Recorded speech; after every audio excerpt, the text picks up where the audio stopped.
Hey, it's Laura with your latest tech update. Are you tired of slow computers in your business? Does your team complain about their devices because everything just seems to take longer?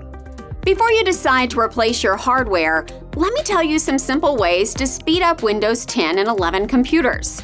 First, restart it. Yes, it's basic advice, but it works. Restarting clears the background processes, applications, and memory data, often resolving common performance issues.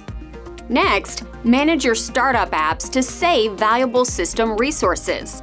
Turn off unnecessary ones via the Settings app. Windows 11 has a feature that saves and restarts certain applications when you reboot. While convenient, it's not ideal for performance, so turn it off. Lastly, uninstall unnecessary apps. They clutter your system and slow it down. By removing them, you'll free up space and resources for better performance. Of course, rather than doing all of this yourself, why not get our team to do it for you? They can check every aspect of your computers and network to look for other hidden problems. That's your tech update. More next week.